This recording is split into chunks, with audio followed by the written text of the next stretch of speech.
Hey guys, I'm Joel and I'm an ecologist at the Biodiversity Conservation Trust. Part of my role is to help you, our landholders, to understand and appreciate the biodiversity that shares the land you've chosen to protect. Today, I'll be looking at ways that you can identify and record the biodiversity on your property and highlight how that information can help build our understanding of biodiversity in New South Wales. When we identify biodiversity on properties, there are generally three main things we look at: the flora or plant species, the plant community within which the plants occur, and the fauna or fauna habitat that we see on the property. The flora or plant species is the tricky one. There can be up to 100 species of plant life in just a 20 metre by 20 metre area. Of course, it's great to have a lot of diversity. The more the merrier, right? But this can be a challenge to understanding which species are there, particularly if you've never identified plant species in the past. The quickest way to gain some knowledge is to spend some time out and about with someone who knows the plants of the area. Is there a local land care group that you can join? Or does your neighbour have a good understanding of the plants on their property? Regardless, don't be overwhelmed and don't expect to remember every species in one go. Become familiar with the more common and conspicuous species, such as the trees or the flowering plants, and build from there. A local field guide is a great reference. Field guides are available that cover most of New South Wales, and there are now great apps for your mobile device. A statewide list of plant species, fully equipped with identification keys, is available for those who want to dive deeper. Search for New South Wales PlantNet or see the link below to check it out.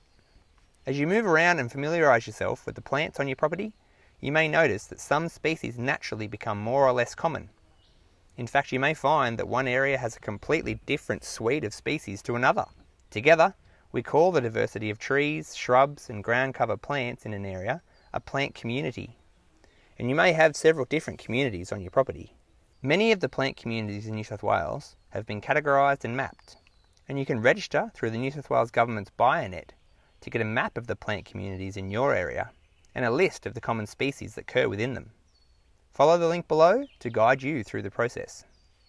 Now, identifying and recording fauna is perhaps a little simpler, but the thing with animals is that they move and they hide. For birds and frogs, although they're very different, there are similarities in that they can be identified by their calls. Catching a glimpse is always cool and can be very helpful, but over time you can learn the local bird and frog calls enough to identify them without even seeing them. As with plants, this can be a gradual process, but there are great bird and frog ID field guides and apps that can help you build your knowledge of what they look like and what they sound like. Mammals and reptiles are trickier. Most are quiet and shy, so how many species you see can vary every time you go out. Many mammals are active at dawn and dusk or are nocturnal. Reptiles might be the same in summer, but in the cooler months they may not be active until the sun provides sufficient warmth. So, take into account the season and time your walks to when the local animals are at their most active. And then there's the most plentiful yet often overlooked fauna species, our invertebrates. They are so numerous and so diverse, in fact, that identifying each species is unrealistic. But just taking a sample and appreciating the different types you collect is an amazing experience. Leaf litter samples in the forest or using a sweep net in the grassland is a great way to sample the ground invertebrates. And something like a bee hotel can provide habitat whilst allowing you to get up close and personal with the native pollinators. And if you're on the river or have a dam, grab that net to sample the water bugs too. Identification keys are available online if you want to get into the nitty-gritty, and there's a water bug app too. And finally, it's a great idea to take note of the habitat that's available for fauna. Fallen timber and hollow-bearing trees are important habitat features for things like quolls, gliders and microbats. And if you have these features, you may have these animals too, even if you don't spot them that often. And if you're missing these features, you can look to supplement the habitat available by bringing in fallen logs or using artificial hollows. For more information, make sure you check out our video and guidelines on artificial hollows on the BCT website. Overall, be sure to keep good notes of what you see and hear along the way. Taking photos is perfect for capturing a visual record for later identification, and even undervalued elements of biodiversity like fungi and lichens can be identified through photos. Keep an eye out for evidence of animal activity in the form of scats, tracks or tree scratchings. And don't forget the benefits of modern technology in the form of motion sensor cameras or song meters, which can record what's about when you're not.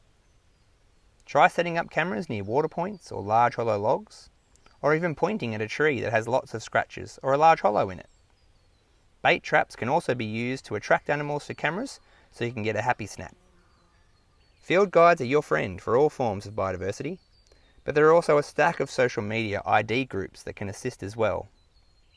Remember too that the BCT are here to help, so please don't hesitate to get in touch with us if you have any questions about documenting the species on your property.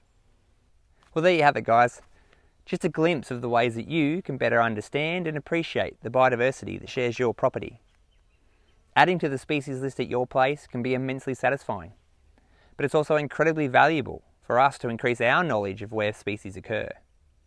Be sure to keep the BCT up to date with interesting observations, and Bionet allows for your data to be entered into the statewide database to help better inform policy that protects biodiversity into the future.